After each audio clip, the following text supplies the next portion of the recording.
Morning guys. Naglaba-laba pa kasi ako ng konti. Hindi na nga ako naligo. Na-late pa rin ako. Hindi ko na naibunabutan yung series. Kaloka. Wala na. Mag-aabang na ako dito ng sasakyan. Maghabal-habal na lang ako. Hindi kasi ako nagpahatid sa kapatid ko kasi sabi ko may masakyan naman ako. Ang ending wala pala.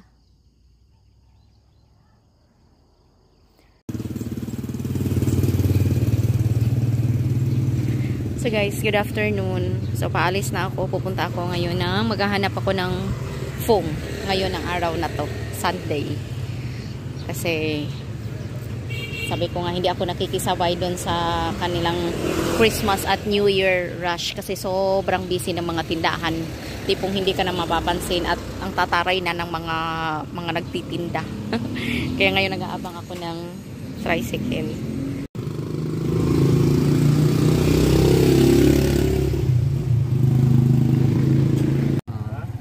I-close, try nato tong sa Dew Foam sa mani close po dire sila. Close po ang Dew Foam. Ano ni? Commercial. Close siya Yoratex.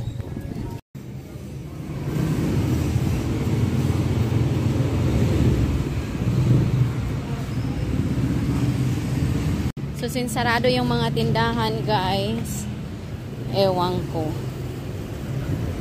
Bakit nga ba? Parehas na sarado yung tindahan ng foam dito. Pupunta muna ako dito sa may parang novelty na store. Titingin ako ng malay mo yung may mga foam na may sapin na sa swak dun sa sukat ng sofa natin. Pero hindi ako makakabili nung pang 3-seater kasi gusto ko yung pang 3-seater na bibilhin ko isang buo lang. Kailangan naka-customize. Wala din dito guys. Puro pang lang to. Ayan mga bed sheets. Wala sila yung foam na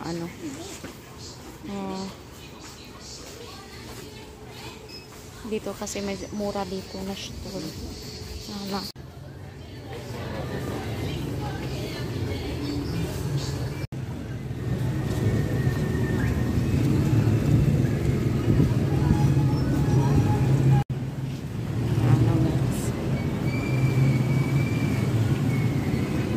Anong nangyari?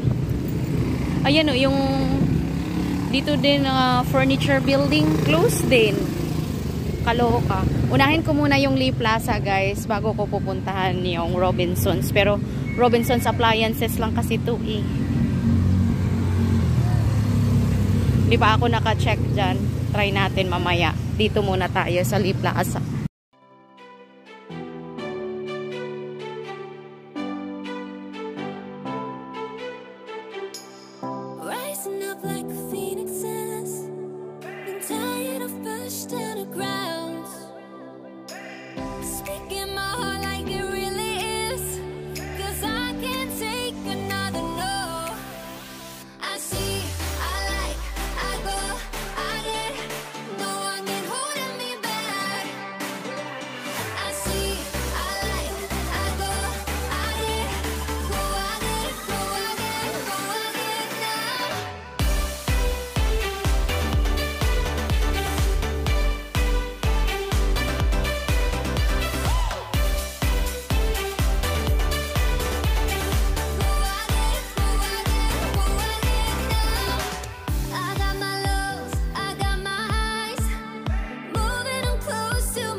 guys, bumili lang ako ng dalawa.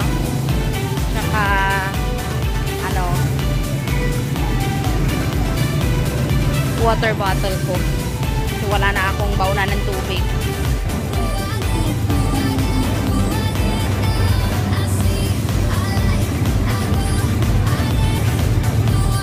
As pagkita ko sa inyo, yung immigration dito sa Dumaguete. Parang bahay lang.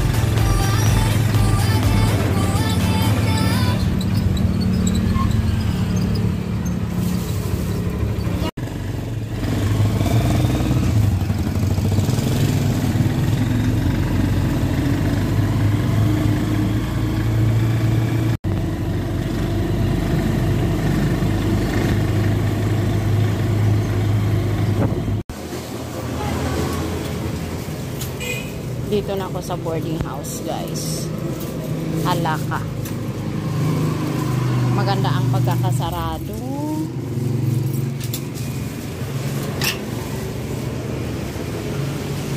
Kapag sarado na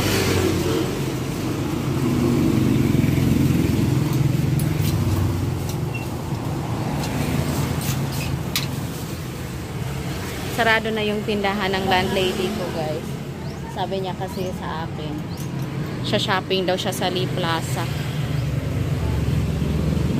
Gawa ng, nainis siya nung New Year. Kailan ba yung nag-shopping siya? 31 yata. Umuwi siya dito na walang bit-bit kasi na-stress siya. Ang daming tao daw. Grabe yung ulan. Ang lakas ng ulan kagabi, guys. Sobra. Hanggang ano yata, alas 7:30 ng umaga. O, di. Luminis yung kanyang mga tanim kasi kinaluskos ng ano.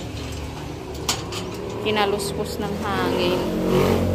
Ayan, o. Tinuluyan niya na lang.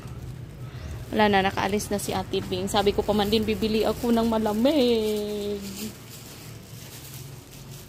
Wala, mag-isa na lang naman ako ulit dito sa bahay. So, ang gagawin ko ngayon, bibili sana ako ng malamig. Kaya pagkainit man. Sige lang.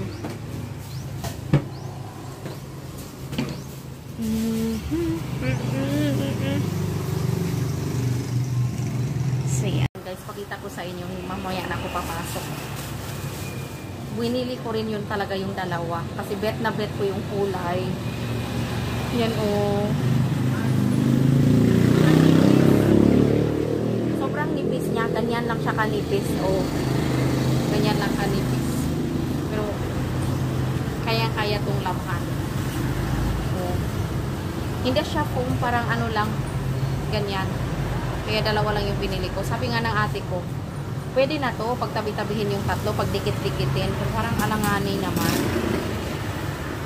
Mabukas, or, diba, 3 kings pa yun. Baka magsasarado pa rin sila. Kaya, baka try ko sa Tuesday balikan. Sa Tuesday na lang siguro to make sure na ano. Siguro naman back to business na sila. Grabe naman yung pahinga nila. Tapos, bumili ako ng bauna ng tubig. 100 pesos lang to, guys. Ayan. Kasi wala na akong baunan. May tumbler ako na na-receive dun sa ano, sa Christmas party. Kaso, sobrang lucky. Sabi ko, sila na lang ni mamang gumamit noon para bauna ng tubig ba pag nag-church. Tapos, si Ayos may bauna na siya eh. Diba kato, yung binigay ni Sisha sa kanya na yung cute na dinosaur. Ito sa akin naman. Kasi, ngayon, naghihigpit na dun sa production namin. So, kailangan, pag naka-tumbler ka na, yung tumbler na, ano, kailangan buksan mo pa ipakita kung ano yung laman. Paano ba naman kasi, guys, may pumasok na nagdadala ng beer. Nagdala ng wine. Kaya damay-damay kaming lahat kasi pala siya habang nagkukulos, tungga siya naman ang tungga hanggang sa nalasing siya. Adik, diba? Damay-damay na kaming lahat. Kaya bumili na lang ako ng transparent para hindi ako para hindi matagal sa checkpoint ng ng security. So, pasok muna tayo guys. Maraming salamat. Bukas or sa tingin ko Tuesday na talaga ako babalik doon. So, thank you so much guys for watching. Thank you. Ingat po kayong lahat. So, may na-comment, no? Sasagutin ko lang to. Hindi pa ako nakapagsagot ng mga comment dyan. Talagang nagbabay na ako, bumalik pa ulit ako. Kasi naalala ko kasi. And, I think, kailangan kong i-explain yung sarili ko. Sa tingin ko lang naman. So, sabi niya, are you separated with your husband? Yes. Pero walang formal na separation. There is no legal separation kasi magastos. Okay? Maraming dahilan. Most of the adults, hindi nila naiintindihan yung sitwasyon namin. Tinatanong niya kung naiintindihan ba yun ng anak ko. Yung anak ko is only 5 years old. Umalis po kami, 4 years old pa lang siya. Sa tingin niyo po, kaya po ba yung i-digest ng isang 4 na taong gulang yung mga ganong mga sitwasyon? Like, anong klaseng nanay ako para aanuhin ko sa anak ko na, anak, ganito, ganyan, ganyan ang pangyayari. Somehow, in the future, I will take time to explain everything doon sa anak ko. Kasi, syempre, siya yung involved at higit sa lahat, siya yung apektado sa lahat ng mga bagay. Hindi ko siya minimension dito sa vlog ko, gawa ng, para saan? Gagawin ko siyang, para saan gagawin ko siyang topic para usag ko sa Bisaya pag sumsuman siya usag ko sumsuman like gawin natin siyang source of kanang yung pang formality testing natin. Hindi ganun kasi hindi ako magmamalinis. May sarili kami, may mga pagkukulang kami sa isa't isa, and in due respect sa kanya bilang tatay ng anak ko, at syempre respeto sa anak ko, because in the future, like it or not, makikita to ng anak ko pag nasa tamang edad na siya. So I would just rather continue sa buhay namin ni Ayush na pinili ko na umuwi dito. Hindi madali, magkayamukat yun, pero I know myself. Alam ko na kakayanin ko to para sa anak ko.